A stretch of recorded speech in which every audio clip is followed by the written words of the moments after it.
Ludwig van Beethoven, German composer, whom most people in the world know of, his name. The beloved Fifth Symphony. Da-da-da-da, da-da-da-da. Many people know the Ode to Joy. Da-da-da-da-da-da-da-da-da-da-da-da. Even if you're not a person who has a great knowledge of Western art music, European art music, people know who Beethoven is. But this is about Fur Elise. I want to read you something quick. Beethoven's Bagatelle, number 25, in A minor, is rarely referred to in such grandiose terms. Instead, all who know and love it refer to it simply by its nickname, Fur Elise, which is German for Elise. Right, a bagatelle is a type of piano work. But it's a nickname that frankly should never have existed. Beethoven did indeed include a dedication on the manuscript, but it was für Therese. Poor Therese must have been slightly miffed then, when, thanks to a rather slapdash copywriter called Ludwig Nohl, the dedication on the published version for the work was changed to someone quite different. So who was Elise?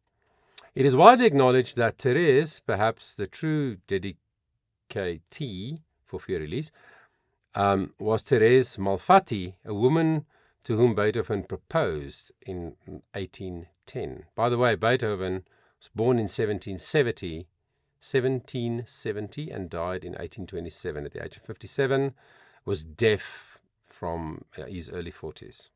Wrote many of his masterful works after he became deaf, which is quite incredible.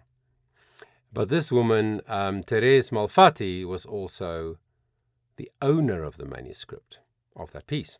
However, other researchers have suggested Elise could have been a German soprano named Elisabeth Röckel. Röckel played Florestan, that's a character, in Beethoven's opera Fidelio, and many sources show that Elisabeth often met with Beethoven, who fell in love with a young woman and wanted to marry her. So it's very interesting. But yeah, that piece, whom we have all heard, whenever I play this anywhere, people go, I know that song. It's not a song, it's a piano piece.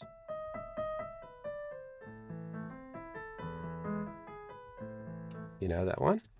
So that is Fur Elise. And here we are today with FAOUZIA, bringing out in 2024 a song that she wrote based on that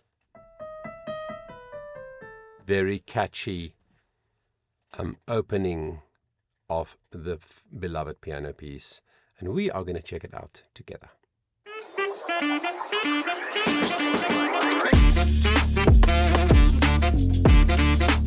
Yes!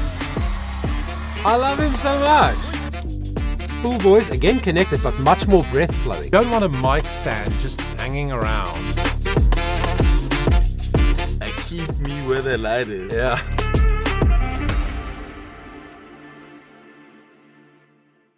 What's up, guys? Johan Bester here, your vocal coach from Johannesburg, South Africa, and welcome to an analysis of a live performance video, so not on stage with an audience, but still live, of FAOUZIA and her version, her song that she created called Fur Elise.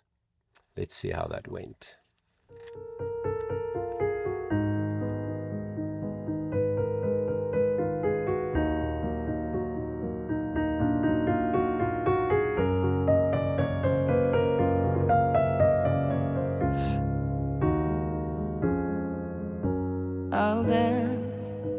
I'll dance like a puppet on your string. I'll sing when you order me to sing. I'll ring like a desperate violin. You're so musical, an artist. You make a lie sound like it's true. You're unusual, creative, hard to do to be a muse. Wow. Okay, so obviously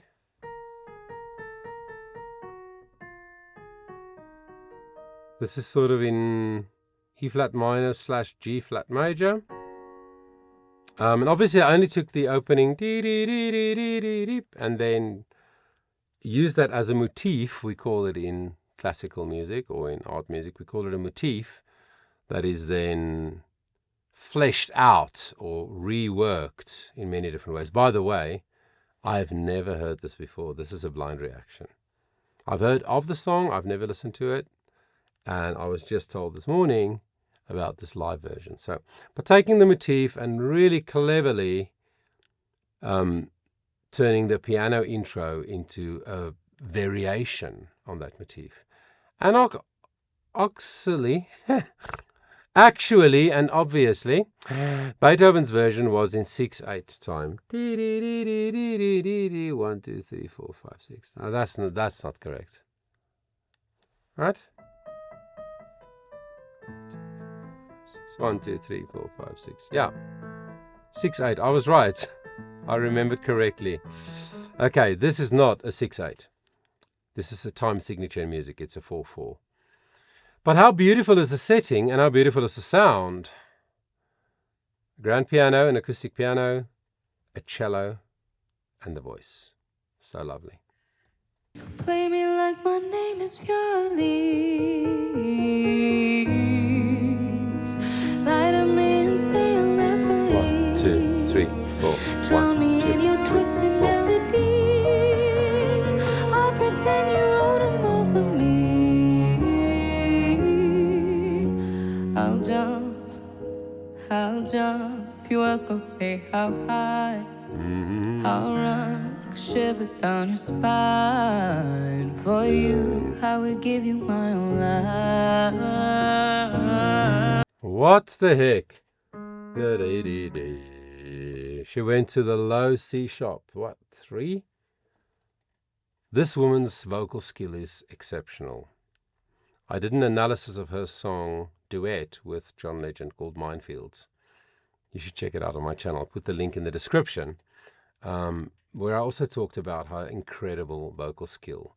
Moroccan-Canadian singer, only 24. She will turn 24 on the 5th of July this year because she was born in the year 2000. So she's quite young still, signed to Atlantic. Like I said, born in Morocco, but grew up in Canada. But man, her vocal skill is, when she sings in that very low register, even the low but not very low, like the F sharp or G flat 3, such a warm, rich, dark sound that she makes. But she can do so many things with her voice. It is incredible. Sure.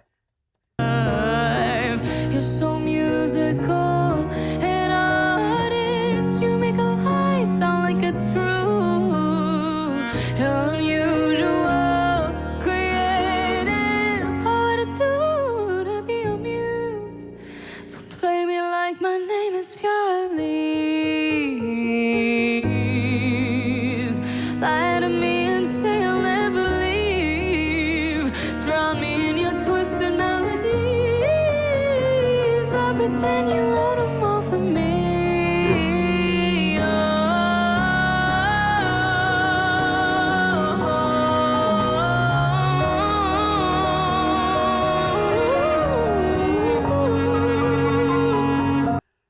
That was a super long phrase in one breath.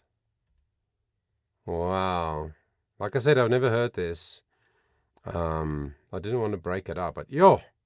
And then how she plays with the vowels.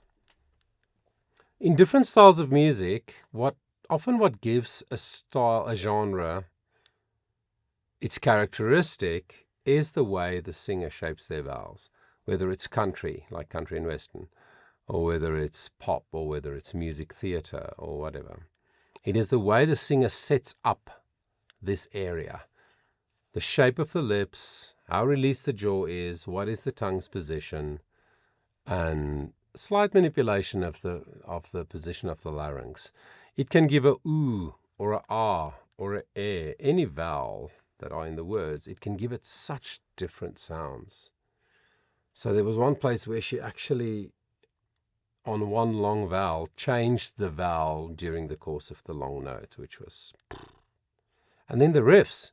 She does those quick runs so easily. I mean, she sort of became famous, or not famous, she became noted by millions of people on TikTok and Instagram and stuff, I think, singing all these crazy riffs. She can do it. She can just do it. She's the kind of singer whom I like to use when I teach other singers, as an example of someone who can play with her voice in so many different ways. And she co-wrote this song with another guy, so she definitely wrote it for herself, and you can hear it. So good.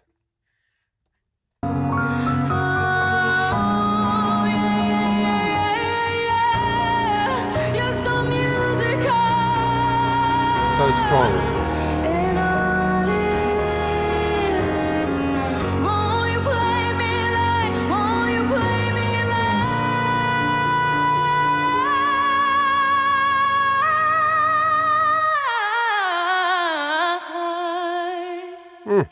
Play me like my name is Fur Elise.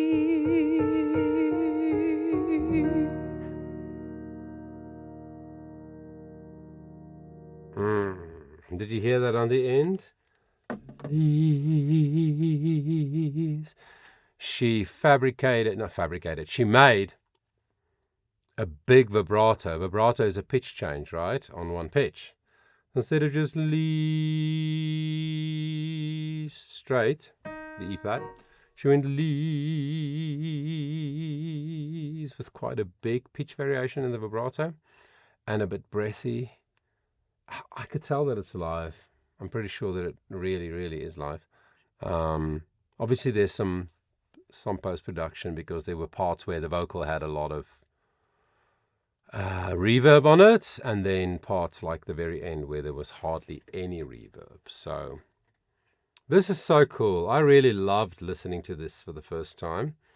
I would like to go and check it out again. I'm going to listen to it again, just to appreciate all the interesting musical things that happens in the song.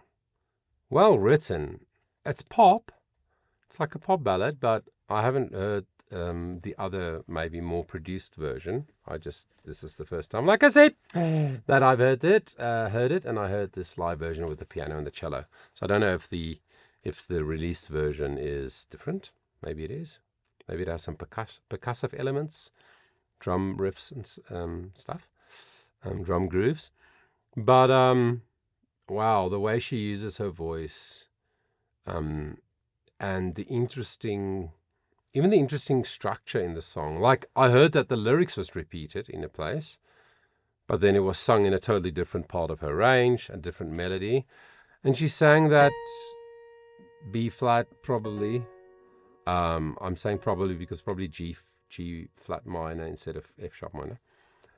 B flat and the B natural, and then the D flat, which is a tricky place for a female voice. She sang it so full, so connected, not belting, just strong and resonant, with a bit of chest resonance. Effortless, absolutely effortless. No, she is one of the best contemporary vocalists out there for me. Honestly, she honestly is, and I love the stuff that she creates. I hope you love it too. And I hope you enjoyed my little analysis of it. If you did, please like the video. Please do me a favor and subscribe. It is free. It takes nothing to do it. Just click it and it'll really help the channel. I would appreciate it. Thank you for spending the time with me. I really do appreciate it. And until next time, always remember that your voice matters.